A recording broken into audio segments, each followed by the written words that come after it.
Well,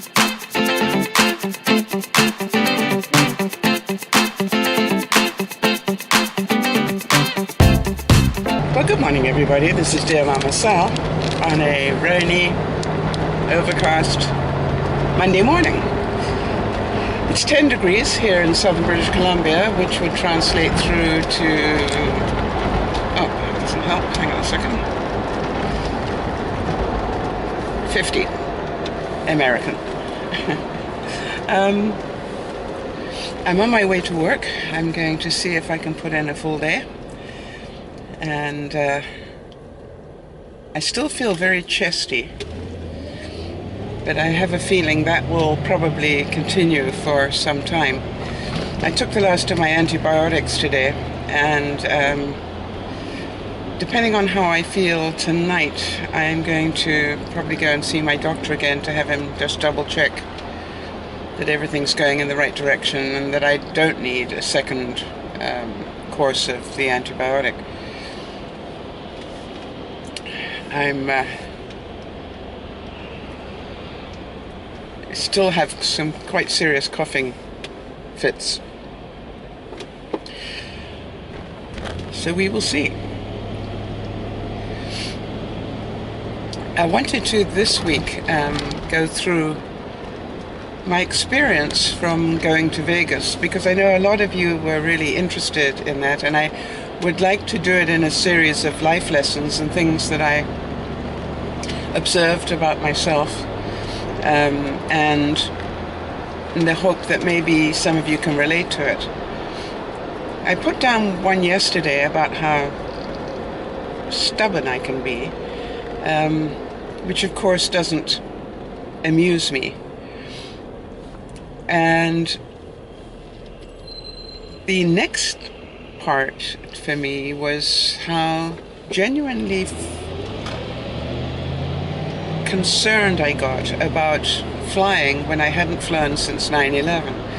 And there seemed to be so many new rules, and I'm not somebody that likes to break the rules too much. I'm not saying I don't ever break a rule, that wouldn't be true. But let me put it this way, I'm pretty selective about the ones that I break. Do any of you relate to that? On the whole, I try to keep to the rules, and there were just so many new rules, and I know it didn't make any sense, but I felt stupid. And I kept checking and rechecking the lists and everything else, and in a way it was a good thing, because I did clear through everything easily. But even so, I really did feel quite out of touch. And for somebody that spent so much of, at least 30 years of my life, I spent getting on and off airplanes, flying all over the place, sometimes flying as many times as 3 times in a week. And then suddenly I was literally discombobulated by taking a 3-hour trip. Interesting. The other thing was, I found that I had just enough upper body strength to get close to the overhead bins, but not enough to get high enough. It was really quite funny. And luckily in both cases somebody came to help me, but it was just like, I do hate being dependent on people. And I've got to learn to be able to do that graciously, because obviously it's going to happen more and more now. The other thing was, because I haven't flown for, a long time, the seats felt more cramped. And I'm pretty sure that they weren't for that level of flight, but they really did feel very cramped for me. Not in width as much as the space between myself and the next seat in front of me. Now, I'm pretty sure that that hasn't changed in the last few years, but boy, it felt like it to me. And again, I think it has a lot to do with I have spent a lot of time with a lot of space around me. I have a lot of space around me at home. And I have a lot of space around me at work. So it made me feel almost claustrophobic, and I know there are quite a few of you that would relate to that.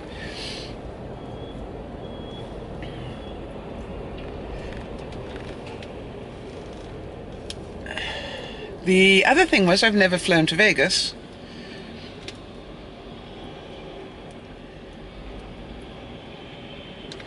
And that meant that I had no knowledge of the airport. And didn't know that the passenger collection point was one level up from where you collect your baggage. I mean, what brilliant person thought of that?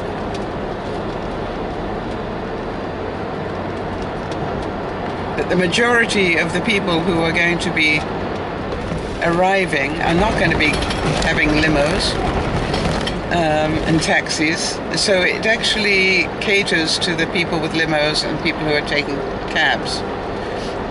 You know, those of you who have friends meeting you become sort of, you've got to do something completely different. So I found that very disconcerting. And luckily, Angela, Leah, and Wayne and Alice found me before I got totally frustrated with that one.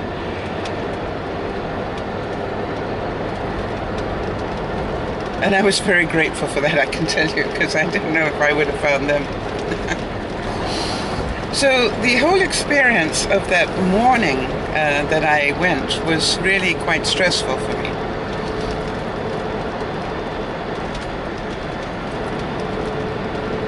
And then you have this incredible emotion of meeting people that you've known and not known for so long. And it was, as I said, really surprising that there were no surprises except for Angela, who was, you know, the Energizer Bunny, and I didn't know that until I took that trip. And as you've heard time and time again, we fed off each other rather dramatically at times, because she has a very quick sense of humor, and she's very creative. So she can spin a really good story in a hurry, and I am certain that she'll be back on a broadcast soon, and then you're going to hear her take fun of me in all sorts of ways, I'm sure. And I'm bracing myself for that at the moment. Bless her heart.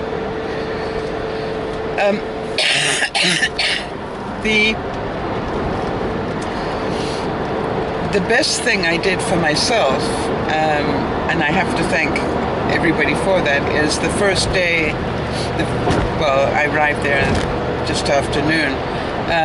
That afternoon we did nothing, and the following day we did nothing. When I say nothing, we stayed in the house, but we, you know, by the pool, but we didn't go rushing around doing things, except we did go out to go and get groceries. And that was a really clever idea. Again, you've heard me say that what was remarkable was how few groceries we bought.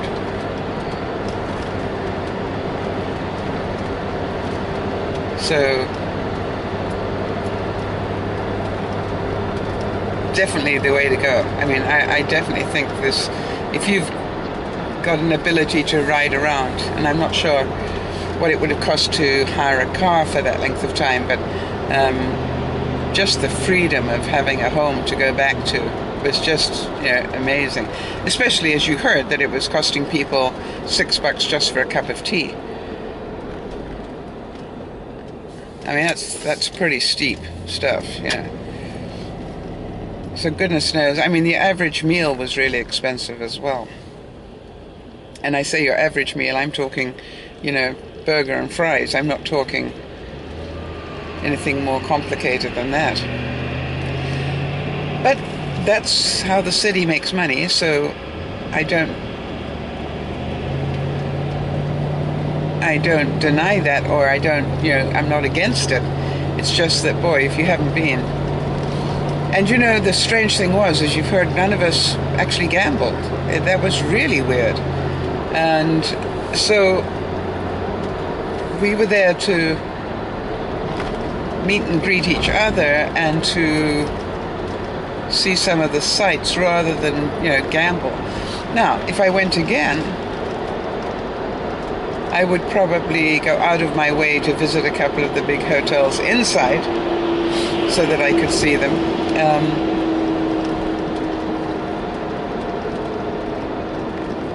And that would probably be what I would like to do, just because I haven't seen inside. But I'm pretty sure that I could do that on YouTube.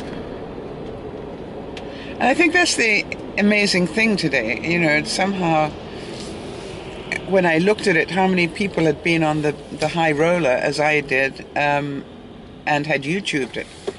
I certainly wasn't the only one. There were a lot of people who have done that. So you look at it, and today, if you want to go and see the sights of any city, you can do it, because somebody will have YouTubed it.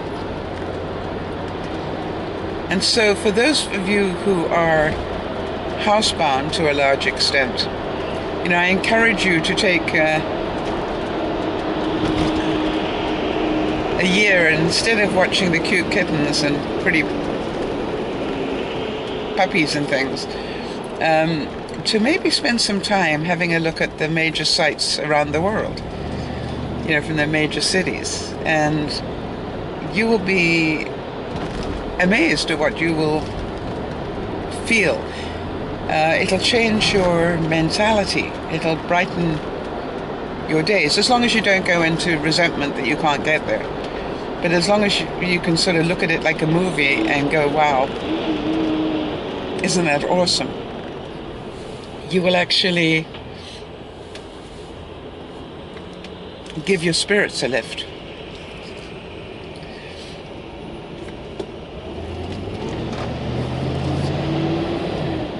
So the first word that really comes to my mind about how I felt that first day or two was stressed. There were a number of things that happened that stressed me quite a bit, not just the journey. And I have to be really careful, because I can get triggered quite badly. And I had to do quite a bit of work on myself to make sure I didn't over-trigger on anything.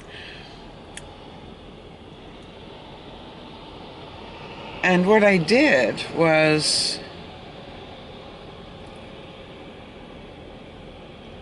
try and take myself away and think things through, which was the only way I could do it. So the first day and a half really were settling more than anything. Settling down, getting used to the new people.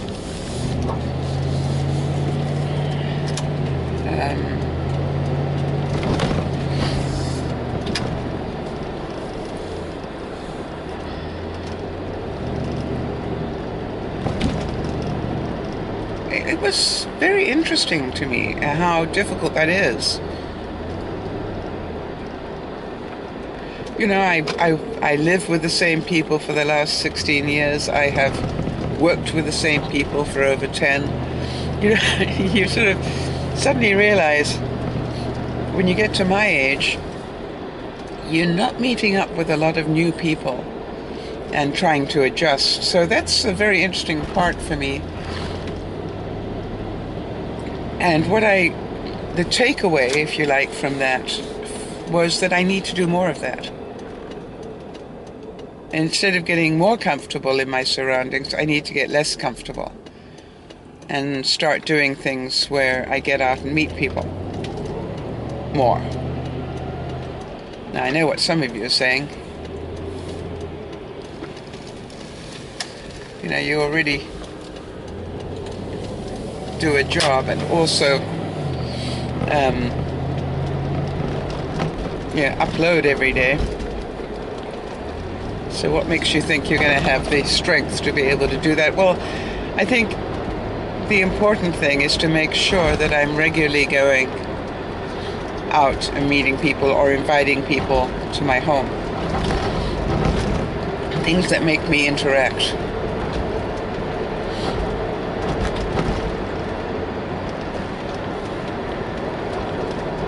So I guess my question to you guys today would be, do you feel that doing a trip such as the one that I did to Vegas would be very stressful on you? And if so, in what way? Would you get up and take the risk of meeting a group of people that you'd never met before?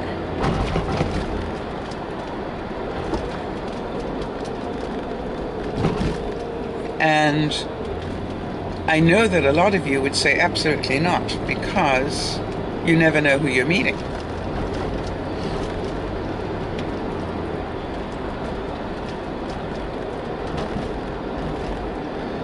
And so I totally relate to that. I think, anybody with any sort of normal logic would have that moment of, I wonder whether I should be doing this type thing.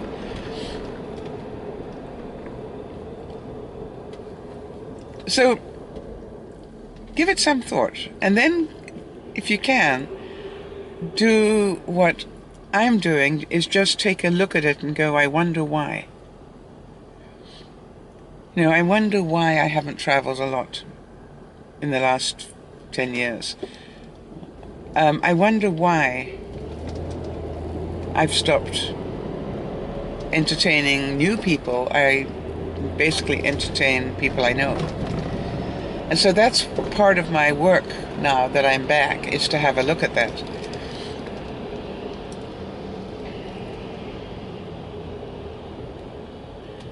It's good to be back, and I really do genuinely thank all of you that wrote and cared and made sure that I felt comfortable in not doing vlogs for a week. I cannot tell you what that meant for me when, people were writing to me and saying, hey, get well, don't worry about us. That was a really wonderful feeling, because I really did believe you. And I also knew that if I did try and do it, I would probably make myself more sick. So it was a great gift that you guys gave me, and I thank you for that. All right, so have a good day. Think about the stress that you do or do not put yourself under, and think about whether that's a good thing or a bad thing. And maybe part of it is, do you want to challenge yourself to take one day in a month maybe to go and do something completely different, something new, something you wouldn't normally do? Okay, this is Dear Mama Sal saying thank you so much for watching. If you are new to the channel, please subscribe, give it a thumbs up if you've enjoyed what I've been talking about. We try and give you some wit and wisdom every day, and mostly while I've still got this chest cold thing going on, this bronchitis. It's going to probably be less wit till I'm firing on all cylinders. Follow us on Facebook and Twitter and all the rest of those things, and we'll see you soon. This is Dear Mama Sal saying bye-bye for now.